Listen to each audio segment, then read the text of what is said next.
Hey guys, welcome back to my channel. I'm Eric and I like to read, and today I'm going to be doing the Spike book tag.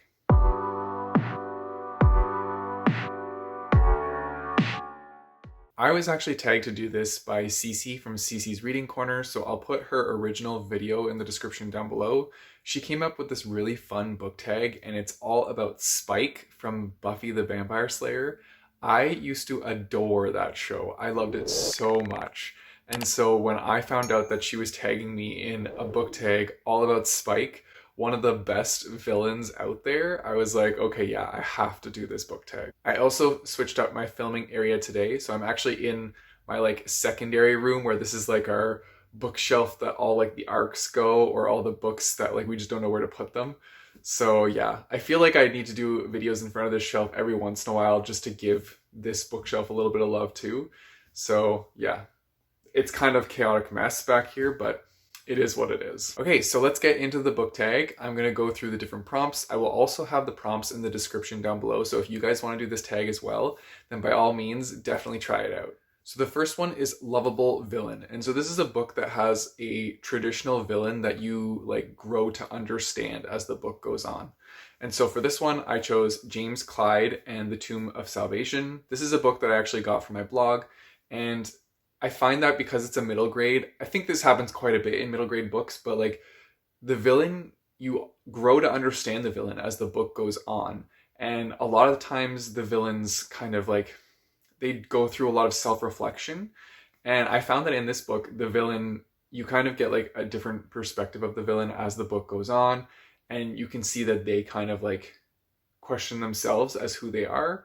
And so you just get to have more of an understanding of who this villain is. And I think that villain gets to get more of an understanding of who they are as well. And so yeah, that really stood out in this book for me. I liked that it was a good way to show other sides of a villain, because a lot of the time they're very one-dimensional, so it was nice. Then we have Monster, and this is a book with an unapologetically evil character.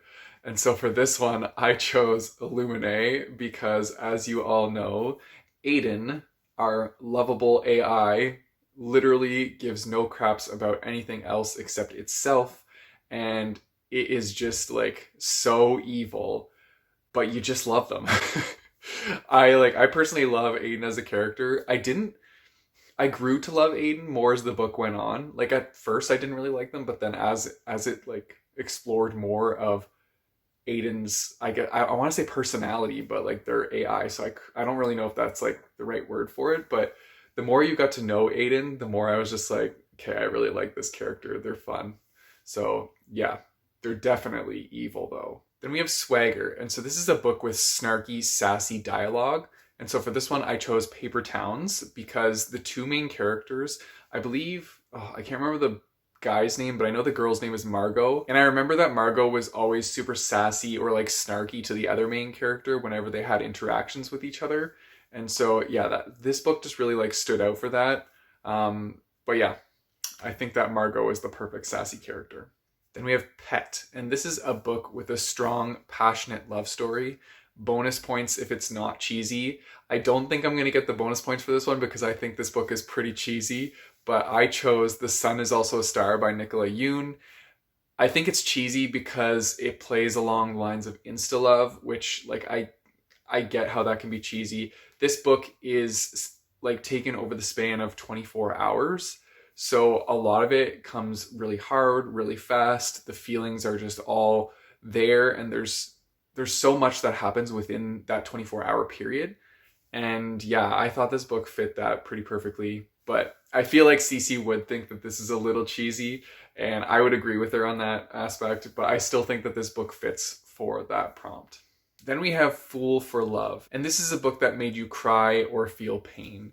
And I distinctly remember reading this book and just being so emotional. And that is The Fault in Our Stars by John Green. This book literally brought me through the ringer here with emotions. I was just so distraught. Not even at the end of this book, at multiple points in this book, I was so distraught. Now, when I watched the movie, it wasn't too bad. Although I still did get kind of teary-eyed at some parts, but this book was just so hard-hitting, and I was just, oh, my heart. Every time I think about it, like I get like the nostalgia feelings of like sadness, if that makes sense. But like I would definitely give this book a reread in the future just because like I would want those feelings again. Although I say that, but like I'm also scared to read Red Rising again because like that's one of my favorite books and I don't want the nostalgia to be ruined if I reread it again. So yeah, I don't know. We'll see. But I do remember this one being very, very emotional. Then we have the Yoko Factor. And so this is to choose a book with a very manipulative character. And I had a hard time coming up with this one, but I eventually picked Fid's Crusade. And that's because the main character in this book is like a supervillain. Or more, I don't know. I feel like they're more like an anti-hero, but they start off as a supervillain. And their character is very manipulative because they have two different like personalities. Like one is obviously like their real life persona, and then the other one is like their villain persona.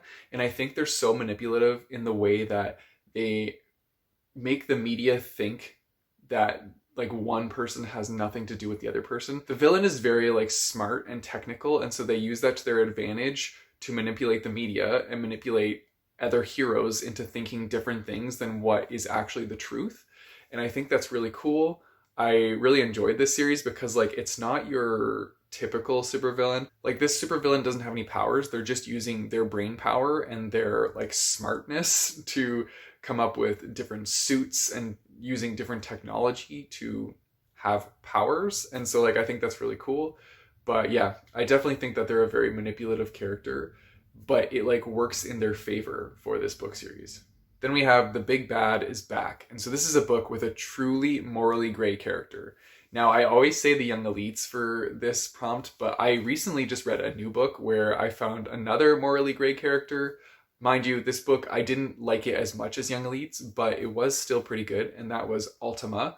This is the third in a thriller series, and the main character of this book is like an art dealer. But man, is she ever morally gray. Like all the decisions she makes, there's never like she never really considers like a right or wrong. She just kind of does what she wants, and you can tell that her morals are like not really there at all. And yeah, it's just I never knew what to expect from this character or what they were going to do next. So I was just kind of like thrown off at some points, but then I was like, okay, well, yeah, that kind of fits with her character because she literally doesn't give a crap about anybody else but herself. So yeah. So the main character of this book would definitely fit that role. Then we have Is Everyone Stoned Here? And so this is a book with an anti-hero or a very snarky main character. And so for this, I'm going with The Girls I've Been, which I recently read. And that is because the main character is super snarky. They also have like a bunch of different personas. So that kind of plays into their snarkiness. But yeah, like this book was really good. Like I really enjoyed all the different things that happened with the main character and how they interacted with the situation they were put in. I'm trying not to like give anything away. Essentially, this book is about a girl who goes to a bank and she's there with her current girlfriend and her ex-boyfriend. They're there to drop off some money for like a charity thing that they did, but then the bank actually gets robbed while they're in there. Now, the bank robbers don't know though that this main character has technically been raised by con artists, and so she is kind of like a con artist herself, and she's kind of a pro at it.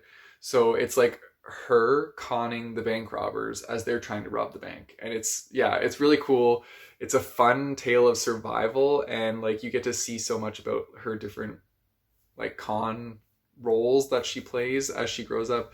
It was a really cool book. But yeah, like the main character is definitely snarky, and like the things she says to some of these bank robbers, like I would not be saying that because I'd be like, I'm gonna get shot if I say that. So I think she had a lot of like guts to do what she did, and I thought it was really cool. So yeah. Then we have Empath, and this is a book that changed your perspective or made you more observant. And so for that one, I chose If I Fall, If I Die. This book follows a boy and his story of living with his mother who suffers from agoraphobia.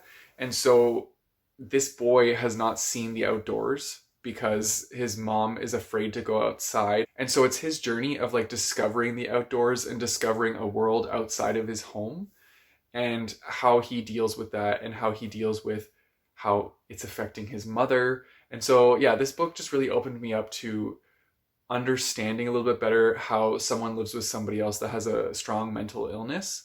And yeah, there were so many things in this book that was just like, wow, like I never thought that somebody could like think that way, or somebody would have to go through something like this. And it was just, yeah, like it was very eye-opening. But I definitely felt for the main character, and I just wanted them to experience things that like everybody else experiences. And yeah, it was definitely like a hard-hitting read.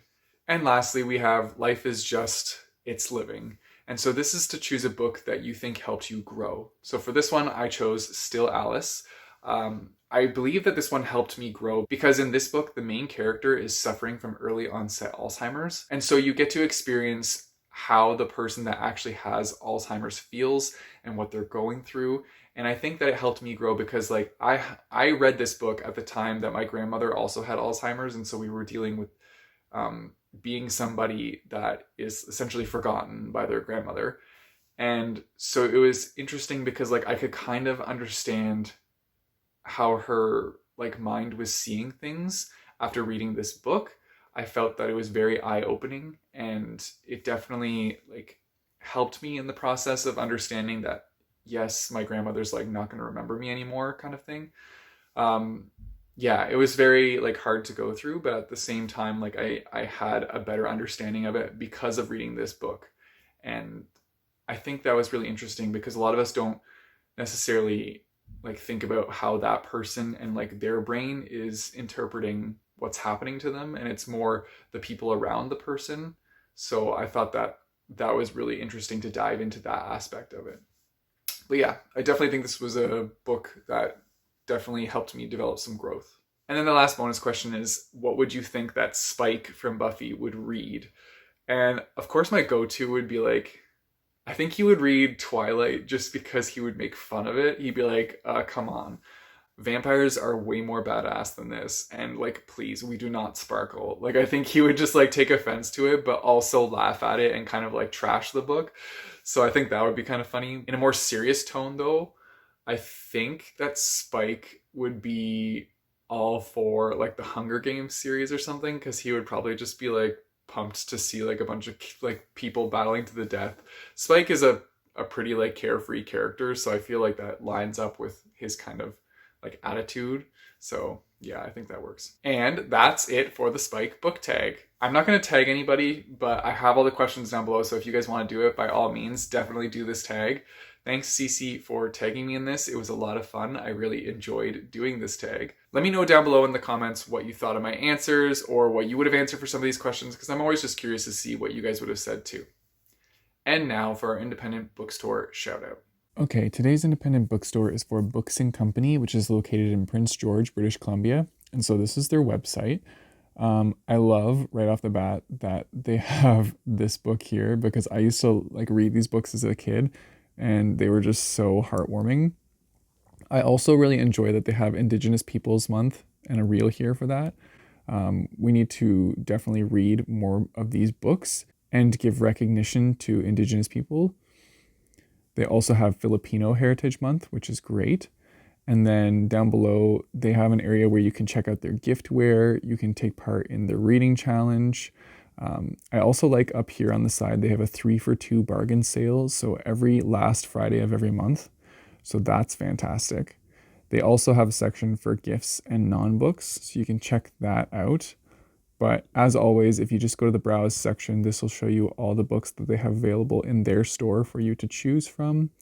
And yeah, so definitely go check out booksandcompany.ca. If you want to support me, I have a Patreon and a Coffee page, which I'll put in the description down below, as well as a link to buy my bookmarks. You guys know the drill. Don't forget to like and subscribe. Hit that bell notification button so you get notified when I post new videos. I post my videos on Mondays and Thursdays. And until next time, keep on reading.